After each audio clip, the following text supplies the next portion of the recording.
Good evening. I'd like to call the East Lyme Board of Finance regular meeting of Wednesday, June 10th, 2015 to order. If you'd please stand for the Pledge of Allegiance. I pledge allegiance to the flag of the United States of America and to the republic for which it stands, one nation, under God, indivisible, with liberty and justice for all.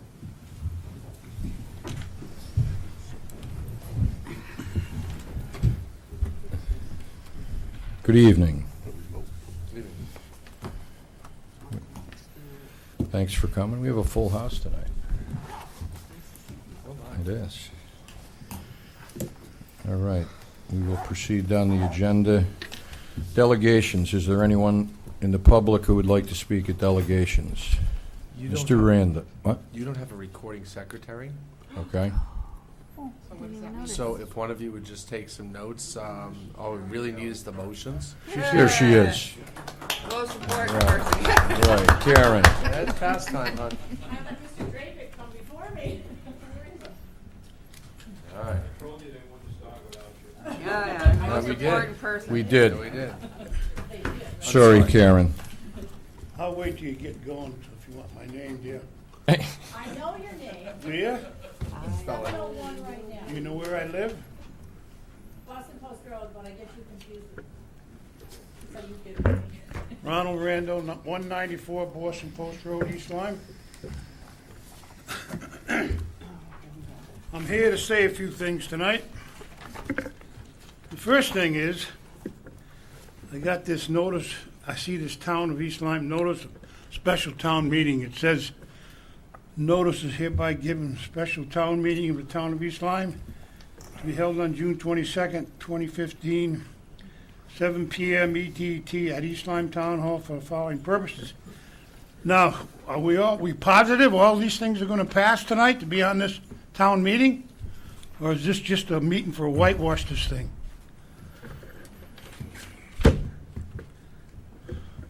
Okay. Number one, I've been making some inquiries on baseball dugouts, and I get the same question from everybody I talk to. What the hell are we building for $40,000? One place they built new dugouts, they went to UBS, they got the lumber for nothing donated, they got the blocks donated, concrete donated, shingles, tar paper, everything they needed. Cost them $3,000 to put up two dugouts. That's a lot cheaper than $40,000. I'm recommending that $40,000 be kicked out, and I think it can be built for less than half of that. $40,000 is ridiculous for the taxpayers to pay for two dugouts and then bond it too.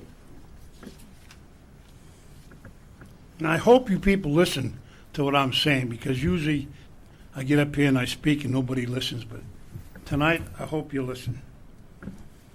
Then we go down to the tower truck for $1,300,000. We do not need another tower truck in the town of East Lyme. One is plenty for $1,300,000 of the taxpayers' money. It's ridiculous. A town of 18,000 people, and we need two tower trucks. I'm sorry, we don't need it. And now let's get down to my favorite one. The East Lyme High School Tennis Court Lights Amendment. I think most of you at the meeting when I spoke about the tennis courts. I recommended the tennis courts be moved to a new location, because where those tennis courts were built was a swamp. When I was a kid, it was all water in there. George Pappas bought that land, and the only way he could get rid of it was sell it to the town for the high school. But that whole piece of land was a swamp in the back. The water runs down off the back, down over the bank, and right underneath the tennis court. So now we're spending, what was it, $700,000 and some change, which was what was going to cost to build the tennis court, put lights in the tennis court, and have it to be ready to go. That's what we were told by these people who wanted this new tennis court. Now that they found out what was under the tennis court, and it cost them $100,000 more to move the debris and stuff that was under there, they need another $105,000 of the East Lyme taxpayers' money, which is absolutely ridiculous. So I'm recommending to you, this Board of Finance tonight, that I think this $40,000 should be cut, the $1,300,000 cut, and the $105,000 cut. And I think it's absolutely ridiculous to bond $40,000 and $105,000 when it should have been done right in the first place. And we sure in hell can build them dugouts a lot cheaper. Thank you. I hope you listen, that's all. Thank you. Is there anyone else who would like to speak at delegations in the public? Mr. Drabick. Okay, I didn't see him. Mike, come on up. Well, that's a toss-up, but I don't think so. Mike Schultz, Lover's Lane, East Lyme. Once again, I thank you folks for your service. Non-paying job. It's a lot of work and a lot of effort on your part. And you got very little piece of this town's budget that you have to actually deal with, that you can do anything with, in my opinion. But given that, I just don't know what authorities you folks really have regarding the stuff that is on this list. It went through the 5-year plan. They voted, and they were always supposedly getting another bite at the apple, as our previous first selectman used to talk about. But we don't, in my opinion, the representation that we get for anything that's on that 5-year plan, because of the turnouts that we get, it just goes. No matter what's on there, it happens. So that 5-year plan is almost like cast in stone. But with respect to tonight, the East Lyme High School baseball dugout, I don't know where is there a dugout there? I mean, what I've seen there, and I'm just asking if someone knows, is there a dugout there right now?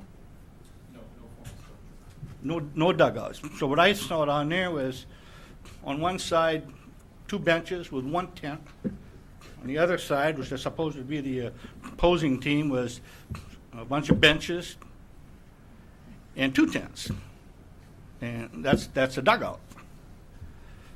To me, that obviously is not adequate, and sure as heck shouldn't be called a dugout. But I mean, it used to be you got a dugout, you dug a hole, and you put cement in there, and you covered it, and you did all those things.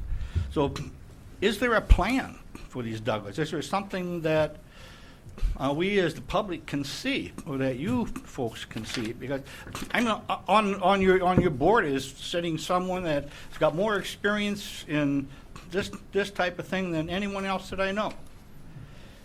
And unless you've had an opportunity to view some of these plans and what's really going to happen, how can you pass a judgment on it? I mean, if not that, all you're doing is saying yes or no to money, and we just passed the budget, so we got all kinds of money.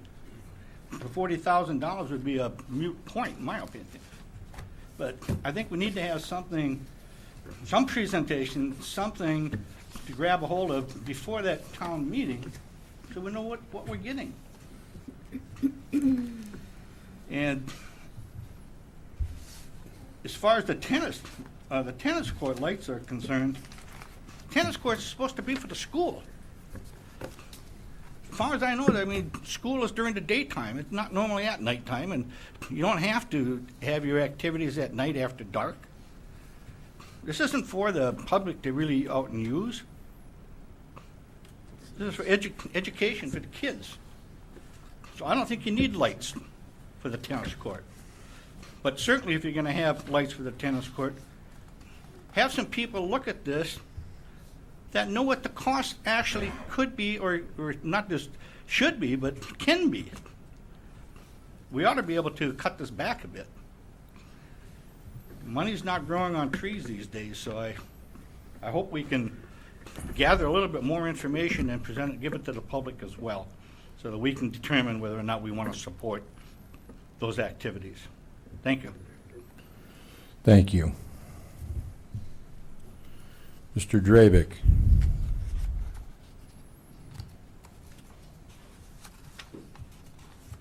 Yes, John Dravick, 18 Dravick Road.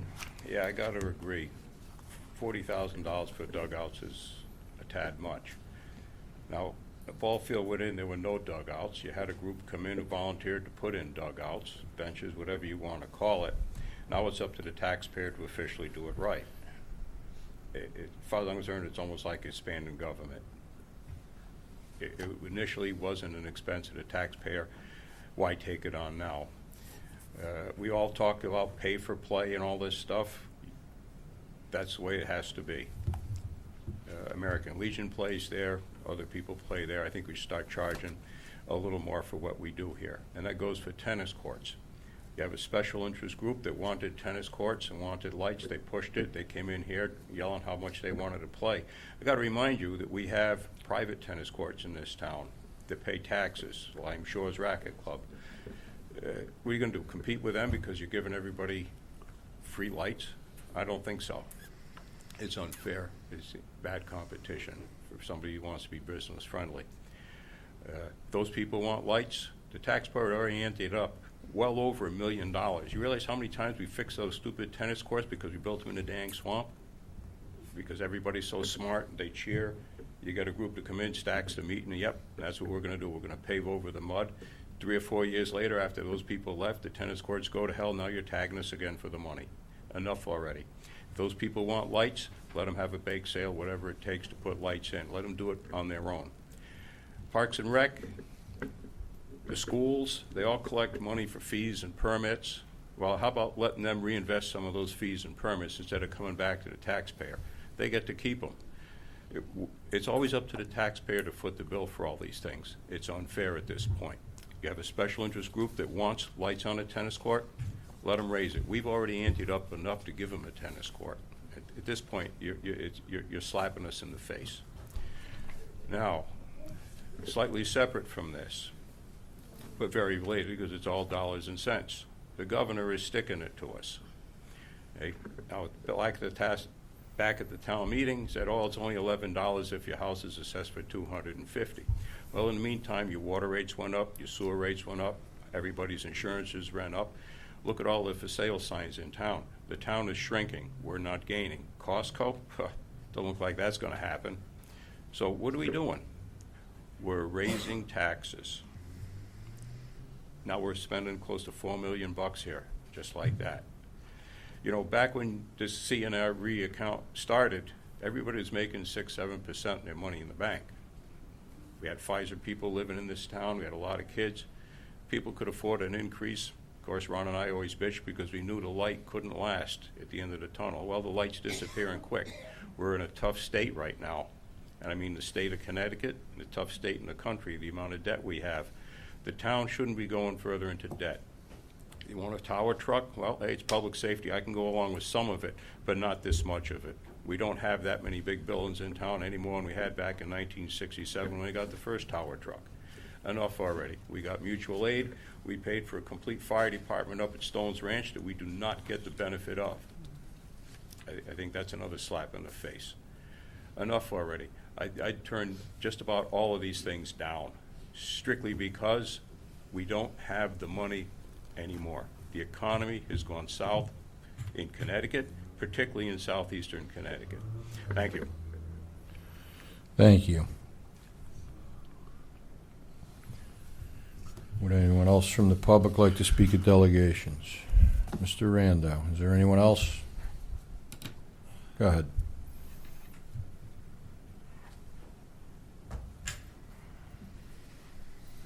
couple other things to say, and I forgot them. I'm getting old. My mind's not as good as it used to be. But I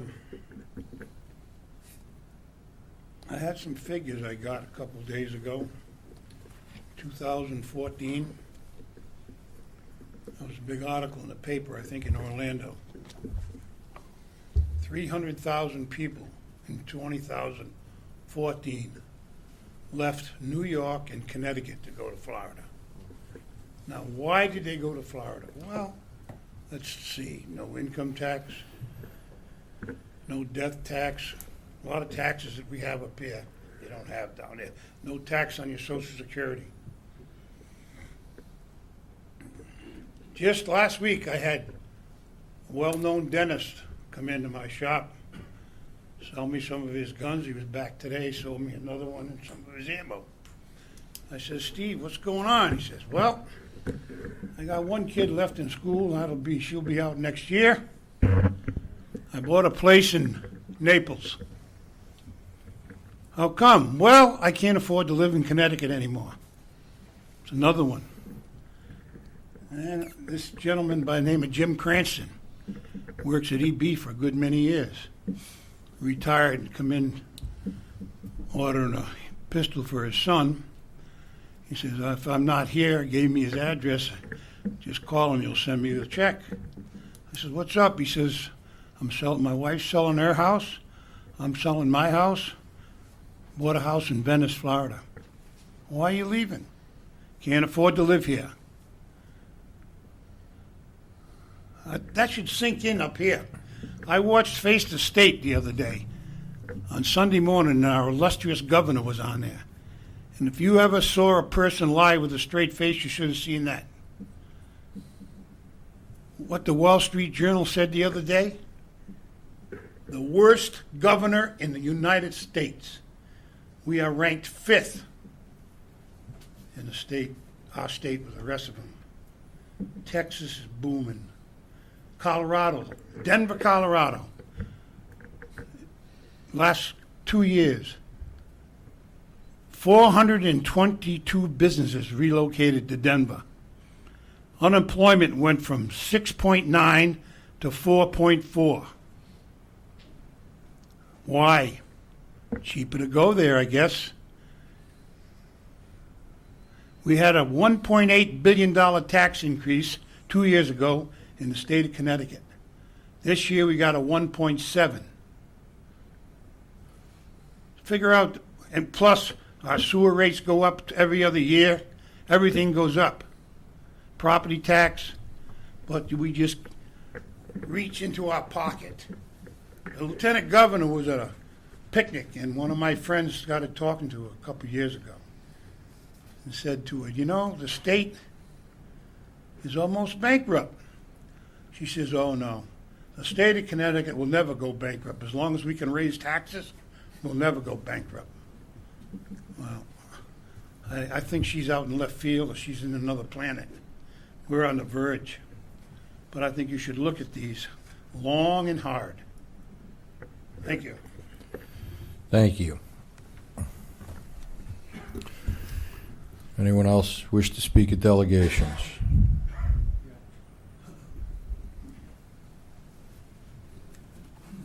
David Baird, 34 Parker Drive. So you'll see from the shirt that I'm wearing that I volunteer with the Flanders Fire Department. But I actually just want to speak as a resident and as somebody whose property caught fire after we'd been living here for about 18 months because of an electrical fault. And I just wanted to make the comment because we live in a colonial. It's a 2-story property. It's not a tall property. It's a corner plot, but it was a ladder tower truck that was actually needed so that people could access the roof, so that the firefighters could actually access the roof, could vent the property appropriately. So I just want to make the point that although we may not have a lot of tall buildings in the town of East Lyme, if you live in a 2-story property, but the property's set back a little bit from the road, it's the tower truck that's going to be there to actually help the firefighters access the property appropriately. And $1.3 million seems like a lot of money, and it is a lot of money. But as somebody that's been on the receiving end of that aid, That didn't seem like a lot of money at the time for us. And I think that, I just ask people to remember that yes, it is a lot of money, but when you go through the pain and the suffering of a loss of a property, let alone if there's life involved, which fortunately for us there wasn't, $1.3 million is not a price that I'd want to put on people's property or on people's lives. Thank you.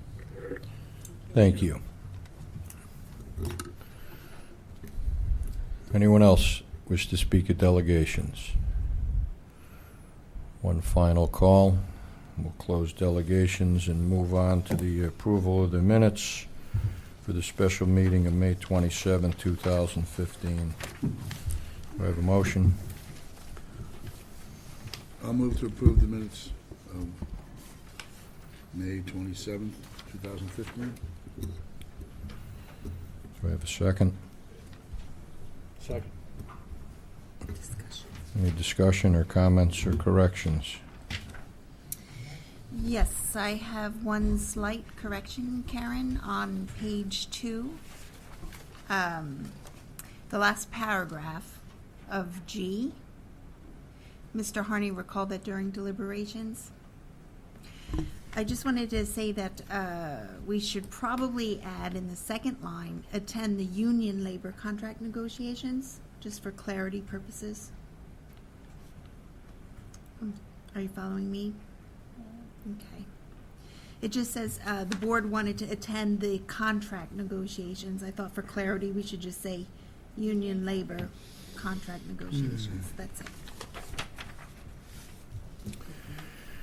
Anyone else? Hearing none. All those in favor signify by saying aye. Aye. Opposed? Abstentions? Aye. You're under abstention? Okay. Motion carries 5-0-1. We'll move to reports. Good evening, Mr. First Selectman. Evening, Mr. Chair. We have lots on the agenda tonight. I'll make this very brief. I have 2 or 3 bullet points. We had a Costco meeting here in the building last Wednesday. Things are progressing on schedule for that project. Cement is being poured on the boardwalk.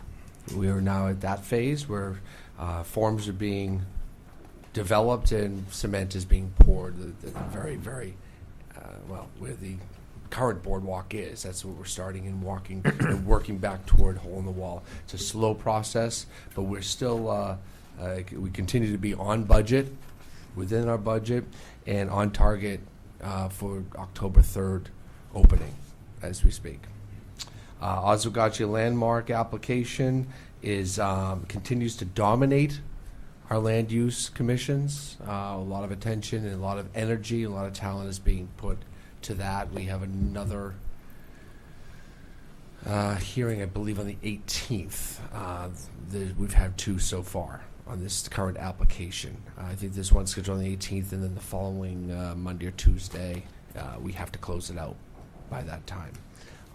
Just to that point, doesn't the inland wetlands also have to weigh in prior to the closing out of the public hearing? Yes, thank you for that, which actually did put a hold on the 35-day ticker. So inland wetlands now has it. I don't think they made a decision the other evening. They were going very late into the evening when I left. So I believe they're going to continue to their next meeting. And that's all I have. We have lots to get to tonight. So when you, I know we've heard conflicting things out. So when you say Costco is moving ahead, what? There's a project that was talked about 15 years ago, and it's still progressing. And the tenant, as we announced months ago, is Costco for the big box. They continue to bring plans forward for their building. They've spent a lot of money already on architectural design and site plan, preparing for a site plan review with the zoning commission. My guess is that's going to be later in the summer. They're still waiting for zoning to kind of find time in their schedule to find an appropriate place to slide it in. Have they executed a lease with a developer, or they're just? I don't know. You know? Okay. There's some relationship with the developer, as they have signed on Okay. with KSG, and that's going to be a funny relationship. Costco isn't building it; I think KSG is, and then leasing it back to Costco or something Right, like that. right. It's different than how they usually go about developing properties. Okay. The bridge is going to be rebuilt at exit 74. All the bridges down 95. If you notice, if you've been up and down 95, and especially in the evenings in the last couple of summers, Old Saybrook, Clinton, they're all been rebuilt, and of course they're working on Society Road now. When they're done with that, they'll move on to exit 74. That deck on top will be expanded to fit 3 lanes of traffic on both sides, plus maybe even turning lanes, because they were anticipating someday that 95 may be expanded. And if that's the case, these bridges they're building now have to accommodate. Underneath the bridge, where it's Flanders Road, will accommodate 6 lanes, and that will alleviate some of the traffic issues that are going to be handled, not anticipated, but handled through traffic lights and extra turning lanes. On That Flanders Road? on Flanders Road, yeah, that will be expanded for turning lanes into the new development property and on and off the highway. It'll be a whole different exchange. Both on-ramps and off-ramps will be reconfigured as well. So it's going to be a whole lot of construction over the next couple summers, starting probably next summer. So it'll be 18 months, 2 years of lots of work. Just the state work will be a lot of work, never mind what's going to be going on in the field with Costco and possible outdoor mall. So that continues to be developed. Thanks. Anybody have any questions? Thank you, Mark. Anna, Finance Director. You had the May reports were in your packages. I don't know if anyone has any questions on the reports. Yes. Mr. Kelly? If I look at your 2 reports, Town of East Lyme General Fund, where on the last page you show what we've added to the budget, and on this report, the one that doesn't show the encumbrances, your bottom line is $65,768,137. And if I go to the other report, your bottom line is $65,439,762. Why is there a difference in those numbers? The difference is the carryover purchase orders. And that's why I show the reconciliation at the bottom of each of the reports. So if you look at the report without encumbrances, Yeah. you'll note right under original budget, it shows Right. carryover purchase orders, and that's the reason for the difference. Okay? So if I did some subtraction, I'd come up with $326,164. What's 328,000? Okay? I'll look at it. Thank you. And the 326,000 is the total amended budget amount. Okay. So, a couple questions. I look at the library budget, which, our fiscal year ends July 1st, right? Or is it July 31st? June 30th. June 30th, okay, July 1st, same difference, okay. So, as of the end of May, the entire budget for the library's been used. That's correct, because the library it's a subsidy, and they bill us quarterly. So at the beginning of each quarter, we pay out one-fourth of the total budgeted amount. Okay. So on April 1st, they billed us for the last quarter, and we paid it out. So they're not gonna run out. That's No. correct. All right, so this is a general question. We may have talked about it before. So if there's some of these budgets that, it's a small budget, but let's just say, I think this is, what's Department 317, Public Works, right? Yes. Okay, so there's a PT seasonal item in there that we've only used 4% of it. It's not a lot of money, okay? But my question is, if we've expended so little on that, we've already passed the budget for next year, do we consider programmatically what we've used in this year when we go forward? We don't, do we? You do. We do. Well, we do, but we're not, there's a lot of line items to catch. It all gets swept up.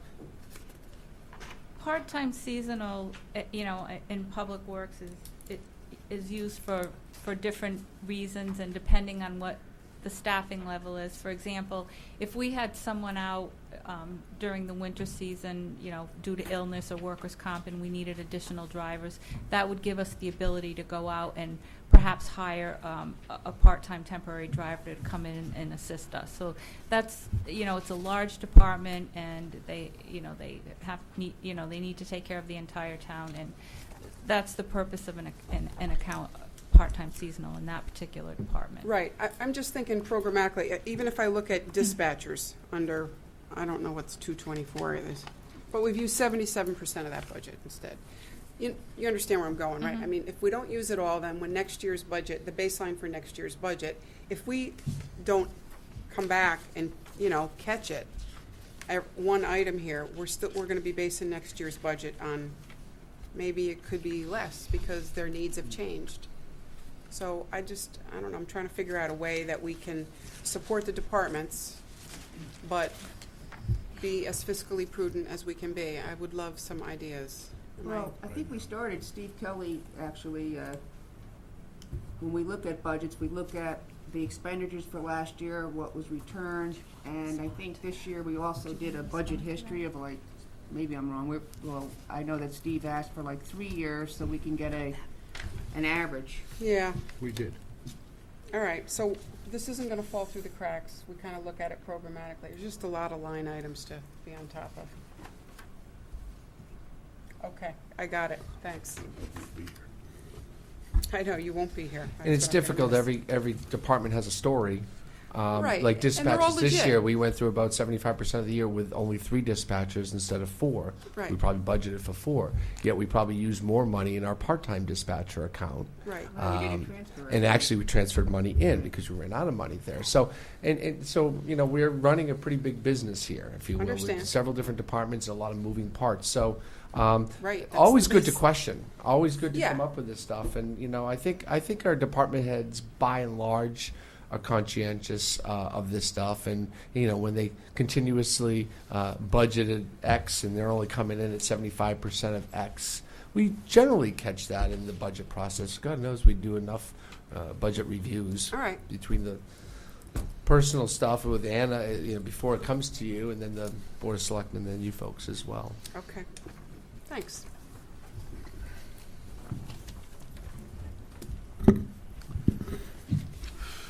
Any other questions for Anna? Hearing none. Thank you, Anna. We'll move along to new business, which we have a fair amount of tonight. The first item under new business is the special appropriation of $417,056 for the town vehicle acquisition program for the 2015-16 budget year. Okay, First well- selectman. Sure, and I'll have Mr. Bragaz here, or are we having, is Mr. Holyfield here? You're here tonight. Okay.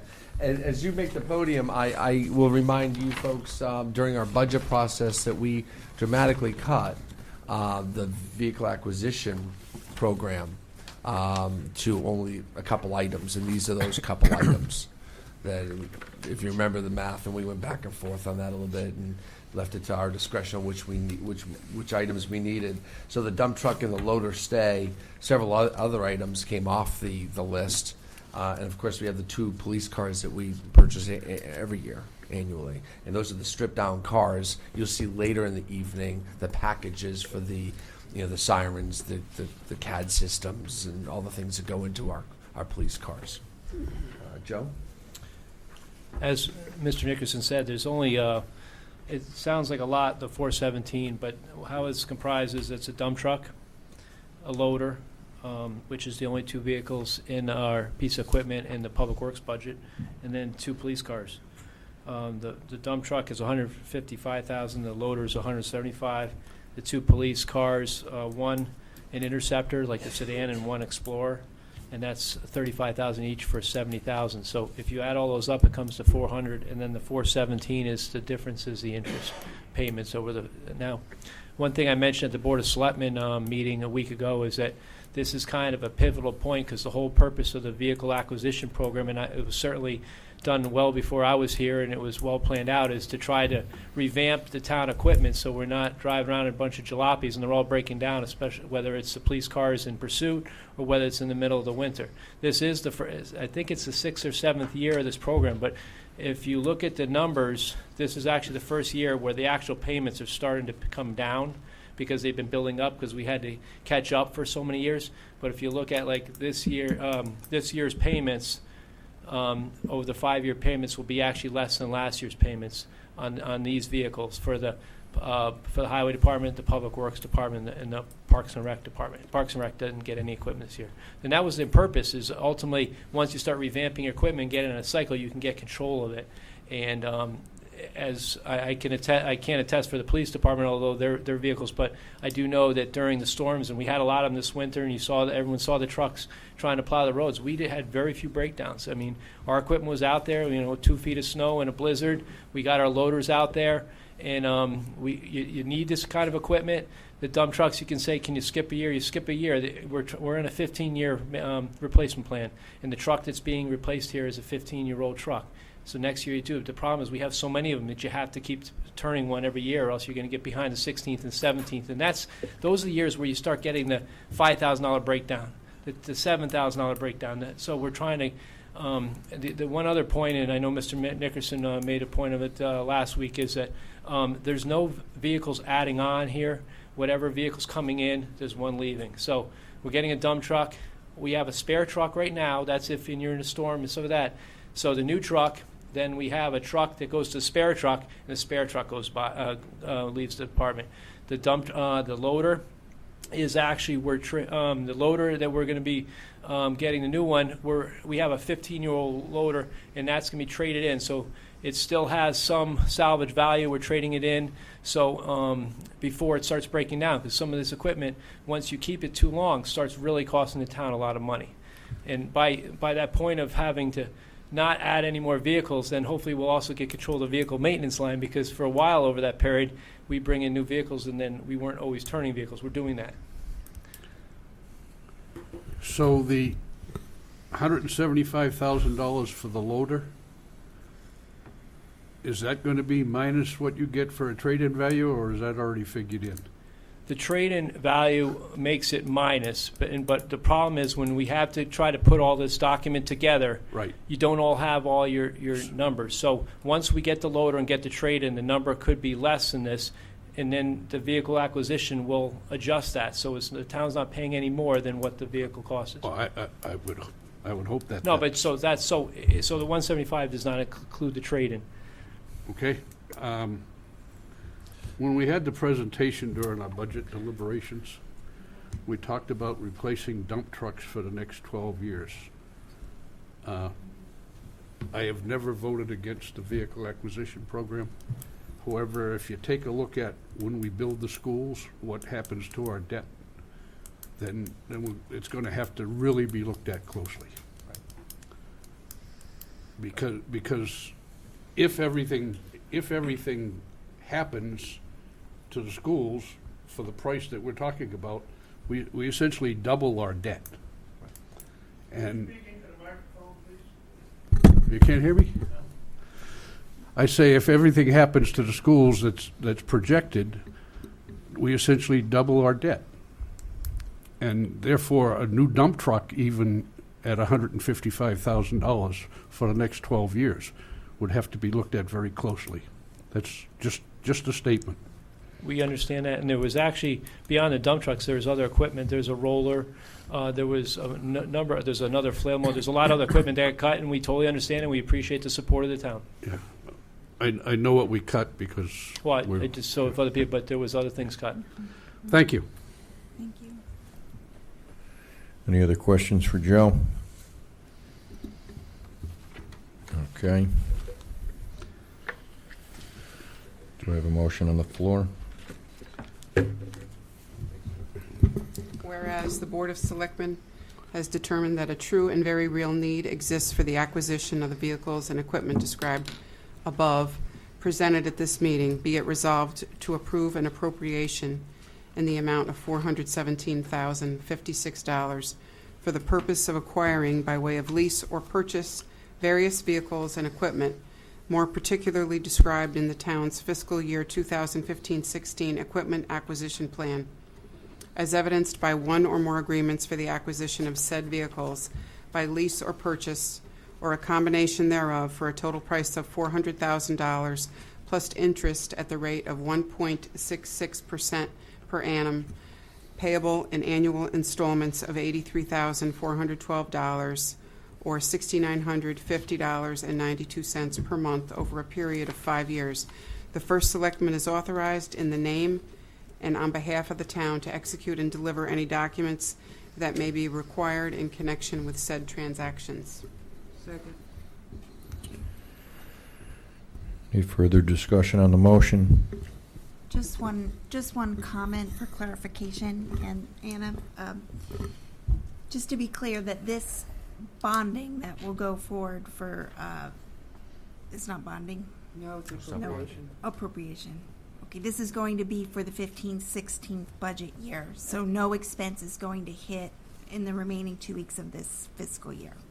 Okay, thanks. Any other discussion? Hearing none. All those in favor signify by saying aye. Aye. Opposed? Abstentions? Motion carries. As noted, this requires a town meeting. Next item on our agenda is a special appropriation of $325,072 for the Board of Ed's technology plan for the fiscal year 2015-16. And Jeff, Mr. or- Jeff Newton's here to present the Board of Ed's technology plan. Thank you, Mr. Nickerson. You should have received that document that's got the breakdown of the dollars for this appropriation. Total amount of the 325 and change for this fifth year of this partnership with the town. 200,000 of that is for continued upgrades and replacements of our existing computers. There's a number of them across the district that are in need of replacement and upgrading. 20,000 is for continued smartboard replacement and add-ons. There's still some rooms that do not have smartboards, so we have 20,000 in for that. And the other one is the 91,000 that makes up that total 325. The 91,000 is for a new student information system. Currently, a student information system basically is where teachers go, and parents will eventually be able to go, to access student information. Currently, we don't have a system that is linked to, let's say, if we have a special education student and they have an individualized education plan, a teacher can't go through the current information system to access that information or access data on a student's records from the previous grade levels. Having one information system would allow us to do that in a more appropriate manner, as well as save teachers the time of having multiple systems, which also cost us money. So we're looking to consolidate into one student information system that will be used by staff and parents. So Jeff, I look at the estimated 5-year cost on that information system. So is this a contract that you get into? Because I see the lion's share of it's year one, the 91, and then 23,000 for the next 4 consecutive years. Exactly. Is Yeah. that- The initial 91 is for the startup to purchase, and then for ongoing usage is the each year's cost. Okay. So there is a 5-year contract with them when you, or that's, Pat, was it 5 years that was what we had mapped out? And we don't have a vendor. We're looking at vendors. We've got actually 3 vendors coming into district for us to look at 3 different systems. so those costs came from where then? Just a consultant that was hired and you were out? Go ahead, Pat. They're on a state contract, so I took the average of the 3 vendors that were on the state contract, and that was what the average charge